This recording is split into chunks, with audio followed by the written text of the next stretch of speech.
Bienvenue à vous amis Taureau, j'espère que vous allez bien et veuillez m'excuser de ce retard, je sais, moi et être à l'heure, c'est pas quelque chose qui me correspond bien, on dirait. En attendant, ravi de vous accueillir de nouveau sur ma chaîne, prenez comme d'habitude ce qui vous parle et petite nouveauté, donc tirage énergétique normal, ça ne change pas. Par contre, j'utilise mission de vie pour le côté professionnel, personnel et chakra cœur pour votre côté guidance sentimentale. Et ce sont uniquement les extensions de l'oracle d'Isabelle Serre parce que ils sont assez récents et que j'avais envie de les utiliser. Ils m'ont parlé, donc j'avais envie de les utiliser là. Voilà, j'ai été inspirée par eux. Et on termine bien sûr par votre guide en général. Allez, c'est parti, on démarre tout de suite. Allez, pour les taureaux, juin 2022, qu'est-ce qu'on a au niveau des énergies des taureaux? Juin 2022.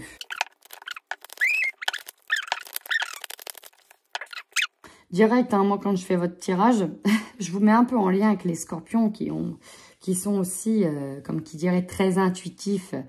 Alors, pourtant, en taureau, à la base, c'est pas forcément connu comme le signe le plus intuitif, mais c'est vrai que depuis que je fais vos tirages, j'ai l'impression que vous êtes quand même nombreux à me regarder et être très intuitif au vu des cartes que je tire quand même, hein, ça faut le dire.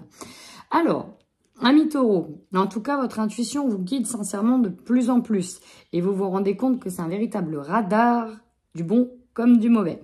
On y va de suite. Vous n'échappez pas à la règle, vous êtes l'avant-dernier signe. Nous sommes en plein nettoyage karmique total. Épuration des énergies, purification de vos lignées ancestrales, de vos anciennes incarnations. Bref, on est en train de faire ce nettoyage total. Et là, on va nettoyer également sur ce mois de juin. Pourtant, qui n'est pas connu comme étant the mois de nettoyage, mais visiblement, c'est le cas. Alors, effectivement, vous faites preuve d'une grande lucidité, d'une grande clairvoyance, d'une grande intuition.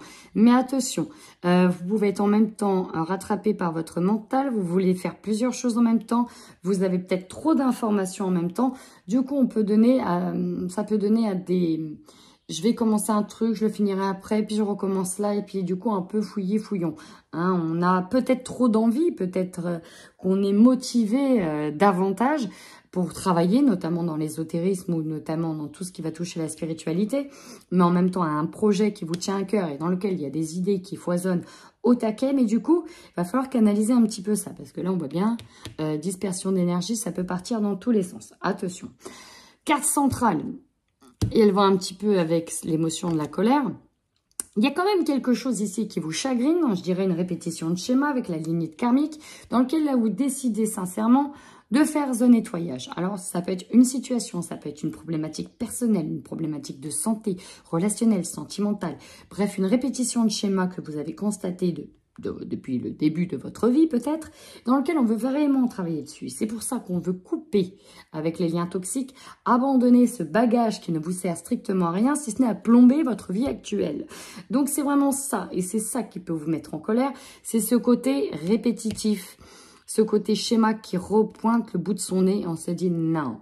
Mais il y a aussi d'autres messages. Avec la médiumnité, la méditation, le chakra racine, ici on dit bien que on prend un temps pour soi, pour se réancrer, afin de repartir derrière dans l'action, mais surtout pour se réaligner, se recentrer, pour mieux capter et comprendre nos intuitions. Ici, il y en a.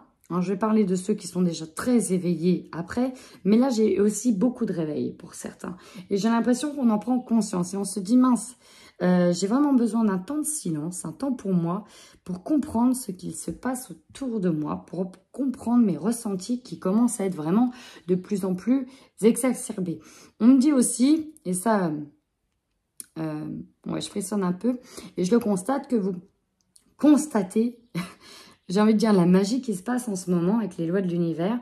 Vous êtes en train de constater que les pensées se matérialisent à une vitesse folle. Vous êtes en train de constater que le temps passe beaucoup plus vite. Vous êtes en train de constater qu'à chaque fois que vous regardez l'heure, c'est des heures miroirs.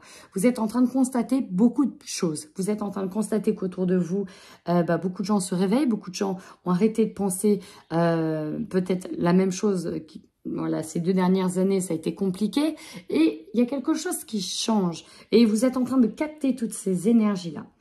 On a maintenant, pour ceux qui sont très éveillés, compris qu'on devait libérer de l'espace au niveau karmique, au niveau de son aura, au niveau de toutes ces couches éthériques, de travailler, d'apaiser tout ça pour laisser de la place à de nouvelles informations, à de nouvelles canalisations.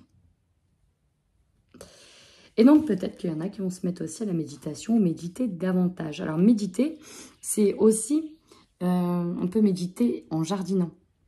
C'est en fait tout simplement un moment pour soi, en lien avec la nature principalement, mais un moment pour soi. Alors, il y en a qui vont me dire, non, moi j'enfile les perles, la journée, ça, je médite aussi. Tout à fait, tu peux faire du tricot et méditer comme ça. C'est un moment de lâcher prise. C'est un moment de lâcher prise où, où le mental, il lâche et on est dans l'instant présent. Et donc là, on est aussi sur ce recentrage. Voilà au niveau de votre guidance énergétique.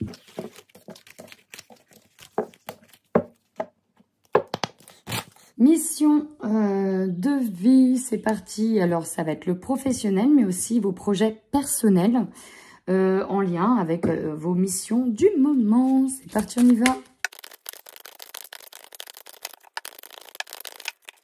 Bon, j'en étais déjà presque sûre des cartes qui allaient tomber. Donc, effectivement, peut-être qu'on a besoin d'aide.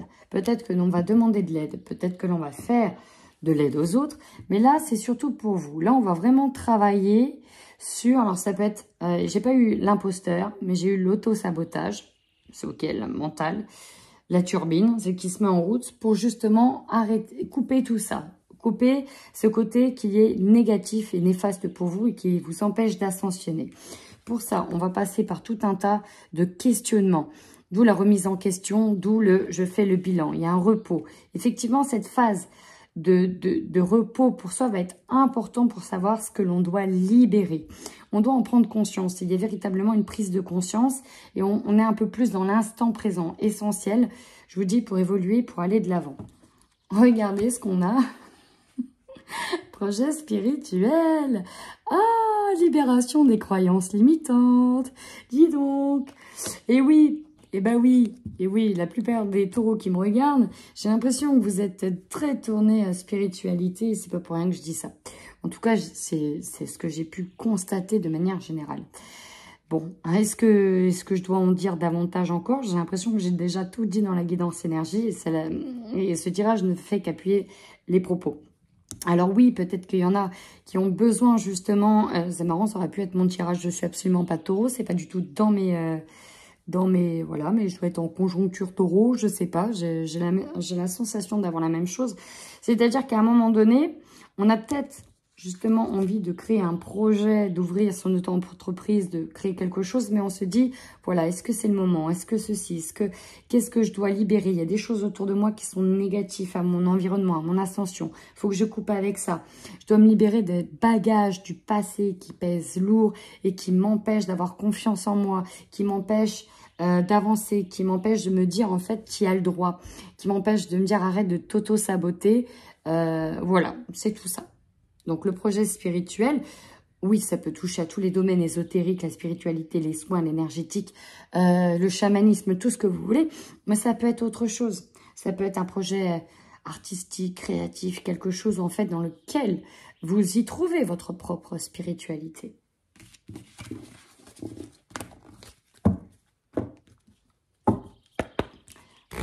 Et on y va de suite avec le sentimental. Et on démarre avec les couples. Alors là, j'ai la pause dans les couples. Effectivement. Alors, première chose qui m'est venue, c'est les opposés s'attirent. Ça vous dit, ça vous parle, les opposés s'attirent. Vous êtes certainement un couple qui avait beaucoup d'opposés. Alors, ça peut même passer par des opposés au niveau des loisirs communs, des envies, des idées, peut-être même physiques complètement opposées, un très grand, un tout petit, voilà, les opposés s'attirent. Néanmoins, vous y avez trouvé un sens. Vous aviez trouvé que vous étiez complémentaires. Donc, c'est ça qui fait l'objectif de votre relation. Mais maintenant, tout ce qui est en dissonance, et c'est ça qui va ressortir, c'est le côté dissonant de la relation, va vous mettre en exergue que il y en a un des deux, voire même les deux, qui a... En fait, vous vous êtes retrouvé dans une relation, mais ça, c'est normal, de sauveur-sauvé. C'est-à-dire que je viens l'aider, et en l'aidant, je vais m'aider moi. Et inversement, je vais être vraiment à fond dans quelqu'un, etc. Je vais l'aider, je vais peut-être l'assister, je vais peut-être tout faire. Et finalement, on se rend compte que c'était peut-être pas la meilleure chose parce que à l'heure d'aujourd'hui, du coup, ça crée une plus grande dissonance ou autre chose. Bref. Donc là, on est en train de constater un petit peu les impacts positifs, mais aussi négatifs qu'ont eu nos réactions, nos actions dans la relation. Et donc là, on est en train de faire le bilan également. Il y a cette remise en question. On peut avoir le stand-by ici, avec la pause émotionnelle relationnelle, parce qu'effectivement, on a des blessures dans chacune des relations, mais voilà, ici, en l'occurrence, dans celle-ci, dans celle que j'ai captée, on a des blessures, on a besoin de travailler encore une fois sur soi. Donc, on peut encore... Une fois, prendre de la distance, parce que j'ai l'impression que je dis ça dans tous les tirages du mois de juin, c'est assez impressionnant comment ils sont liés, pour travailler sur son enfant intérieur, sa blessure ici. Alors, c'est écrit blessure du rejet, mais j'ai aussi blessure d'abandon qui est là. Et on a besoin de trouver des réponses à nos questions. Donc, petit moment de pause, de stand-by avec l'autre. Allez, maintenant, on y va avec nos amis taureaux célibataires, juin 2022. Oui, bon, là, j'ai envie de dire, c'est pas la personne. Alors, l'auto-sabotage, c'est marrant, ça. Comment fuir le bonheur? Peut-être peur de l'engagement, pas les mêmes attentes, ce sera jamais la même chose. On est trop différents, on a besoin de contrôler beaucoup de choses parce qu'on a été trahi dans une ancienne relation. Donc, dès qu'on fait des rencontres, à un moment donné, on arrive toujours à trouver un point négatif sur la relation. Pourquoi? Parce que c'est pas qu'on n'est pas prêt. C'est qu'on a des choses à travailler, à nettoyer pour laisser de la place.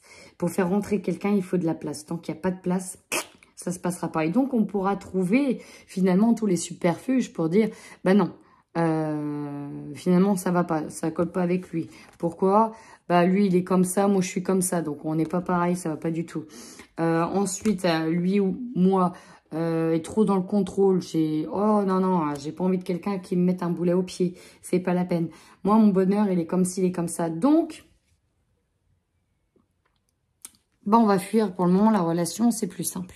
C'est plus simple. Donc, c'est vraiment ça que je ressens. Il peut y avoir des opportunités, c'est pas le souci. Il y a même pour moi des opportunités, mais à un moment donné, ces opportunités-là, on les saisit ou pas. Et c'est plutôt le ou pas qui reste. On peut avoir le retour aussi d'un ex ici qui est là. Et c'est pour ça que vous allez fuir cette relation parce que ça ne vous a pas du tout apporté le bonheur. Éventuellement, je vais le dire comme j'ai l'impression de l'entendre, éventuellement un petit coup par-ci, un petit coup par-là. Mais voilà, basta. On a une personne qui est trop contrôlante sur vous. Vous avez envie d'indépendance ici.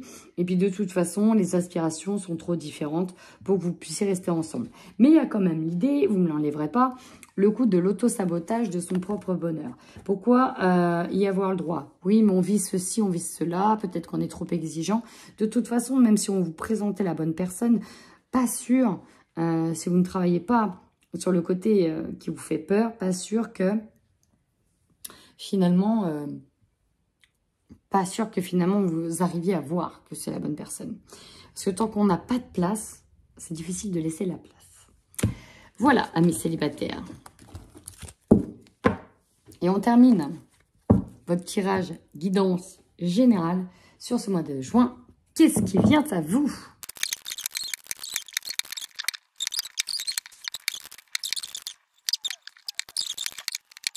On est encore, amis taureaux, sur la phase de bilan, de remise en question. Donc, c'est inversé. C'est-à-dire que le bilan, il peut, pour moi, prendre du temps. Peut-être on a du mal ici d'un côté à se décider sur ce que l'on doit entreprendre derrière ce bilan. Juste derrière ce bilan, on a quand même la tour, hein. Donc, vous avez peut-être pu vivre une situation bouleversante. Heureusement, ça se finit bien. Je viendrai après sur la situation, mais quand je regarde, il y a eu quelque chose de très décevant. Pour moi, on quitte peut-être quelqu'un, peut-être une situation, peut-être un lieu, peut-être un job. Mais on quitte quelque chose, on s'en va en pli-bagage. D'accord? Il y a quelque chose qui bouge. Énergie dominante, vous allez voir, elle est un peu lourde, mais on finit sur une sacrée bonne note.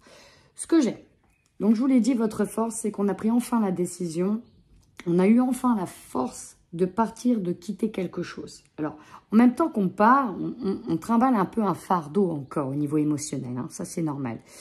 Du coup, la faiblesse, c'est que au niveau du mental, il y a tellement trop de choses dans la tête qu'on a du mal à être ancré et qu'on a du mal à savourer peut-être certains instants présents. On a du mal un petit peu à savourer les moindres petites choses en fait de la vie. C'est quand même compliqué. Pourtant, on vous dit, avec cet as de pentacle, que vous avez semé des graines. Vous êtes en train de semer des graines. Donc, prenez conscience que ça va prendre du temps pour germer, pour évoluer. Les principales, c'est de les semer. Et ça, c'est ce qui se passe. Juin, c'est un peu le mois de la semence, non? On est en train de semer. Ben oui, juin, c'est vraiment un gros mois de semence, je dirais. On sème beaucoup de choses. Et donc là, c'est ce qui est en train de se passer. Donc, on vous dit patience. Les choses arriveront en temps et en heure. Mais pour le moment, vous êtes sur un temps aussi de digestion. D'où la remise en question. C'est essentiel. Alors, votre défi, c'est à un moment donné, c'est d'arrêter d'être dans le sacrifice, d'arrêter de vous triturer l'esprit, parce que on cogite énormément. Là, on a Maurice, Michel, Robert, vous voulez l'appeler comme vous voulez, le mental, qui n'arrête pas de piailler dans tous les sens. Alors peut-être aussi qu'il y a eu des conflits avec quelqu'un, avec la personne peut-être qu'on a quitté, où ça se chamaille et finalement on se rend compte que les deux sont blessés. Tout simplement, les deux sont blessés. Il y a du sacrifice, il y a beaucoup de choses. Et à un moment donné, voilà, stop. S'il y a des choses qui s'arrêtent, ça s'arrête. C'est peut-être essentiel pour évoluer positivement derrière. L'énergie principale, on est sur une sorte de deuil 9 d'épée. C'est voilà, on doit laisser partir les peurs. C'est là, vous voyez, elle est effondrée, elle a son coussin, elle pleure une situation, elle pleure la perte de quelqu'un, mais en même temps, on vous dit que vous avez la sensation d'être pris au piège, d'être abandonné. Le rejet ressort énormément avec cette carte, le 5 de Pentacle. Ça vous remet face à des blessures de l'âme. Et là, ici, avec ce manque, revient blessure de rejet, blessure d'abandon. Et en fait, finalement, on vous met face à votre blessure. Voilà, la situation t'amène à revoir cette blessure. Et c'est là que ça doit vous faire tilt. Pourquoi j'ai peur autant? Pourquoi ça me fait mal à ce point-là? Pourquoi ça me ravive quelque chose? Finalement, votre objectif, c'est de comprendre qu'on va arrêter de donner. Parce que là, c'est ça, un 6 de pentacle en plus renversé. C'est une énergie d'échange, c'est du donnant-donnant. Sauf que là, à un moment donné, vous avez trop donné. C'est bon, stop. Là, on arrête les frais. On a pris cher, il y a eu trop de sacrifices dans une histoire. On a été trop bon, trop con, trop gentil. On nous l'a fait à l'envers. Maintenant, c'est finito. Basta, niente, il ne se passera plus rien, nada. Hein, je vais tous les faire. Donc, on arrête d'être dans une énergie de je donne, je donne, je donne, et derrière, je reçois que dalle. Donc, à un moment donné, stop, c'est finito. Ce qui va vous surprendre, c'est qu'à un moment donné, vous allez vous rendre compte qu'on va sortir du ressassement des souvenirs qu'on garde en tête, et en général, c'est uniquement les positifs. On va se dire, maintenant, il y a aussi d'autres choses qui ont fait que c'est bien beau d'avoir certains souvenirs, mais il faut aussi passer à autre chose. Et on voit bien que ces souvenirs vous ne permettez pas d'être équilibré. À force de ressasser certaines choses, vous vous rendez compte que finalement, vous n'avancez pas. Certes, vous avez besoin d'un temps de repos, de recueillement pour penser certaines blessures, mais à un moment donné, on se dit, on va devoir en sortir. C'est normal de passer par tout un tas de phases compliquées, dures, mais là... donc, on peut... Oui, on me dit, il y a des personnes qui vont être coupées du monde ici, qui ont eu envie de parler à personne, parce que ça a été compliqué et difficile à gérer comme situation. Donc, il est possible qu'on coupe les ponts avec certaines personnes parce qu'on n'a pas envie de partager, d'être dans la joie, d'être en face des autres. Il y a ça aussi. On n'a pas envie comment on dit, de se montrer, de s'exposer. Voilà, on n'a pas envie de s'exposer parce qu'on n'a pas envie de répondre à certaines questions. Donc finalement, ce qui va vous surprendre, c'est que vous étiez peut-être... Vous avez en tout cas eu la sensation d'être pris au piège et de ne pas avoir eu finalement tant de choix. Peut-être que vous aviez plusieurs options à venir, mais que finalement vous n'arrivez pas à vous décider. Et finalement, on va sortir de ce côté illusoire, ce côté où on se fait berner par ses propres pensées, ses propres peurs. Et on va de nouveau avoir de l'espoir. Et il y a quelque chose qui vient raviver votre espoir. C'est comme une sorte d'illumination. Peut-être que c'est une réponse, peut-être que c'est un verdict, peut-être que c'est un signe, une prise de conscience qui vient vous dire non, garde espoir. Rien n'est figé, rien n'est perdu. C'est vraiment ça. Et cet espoir derrière va amener en vous une véritable transformation. On vient de mourir pour quelque chose, mais on renaît avec un nouveau regard, une nouvelle aspiration, une nouvelle vision. On se dit, maintenant, j'ai travaillé sur ça et je commence à comprendre certaines choses. Et on se dit que vraiment tout était expérience. C'est vraiment ça que je ressens. Que tout est expérience et qu'à la fin, il y a une véritable transformation. Vous mutez et vous changez. C'est comme si vous étiez revenu dans un cocon. Pendant toute la phase du cocon, vous avez cogité, etc. Et que finalement, on vous apprêtez à ouvrir de nouveau vos ailes. Et amis taureaux, si ce tirage vous parle, j'attends avec impatience vos commentaires. Si c'est la première fois que vous connaissez ma chaîne et que ça vous plaît, n'hésitez pas à vous abonner. Moi, ça me fait très plaisir. Ça me donne aussi de la visibilité. Et surtout, amis taureaux, prenez bien soin de vous.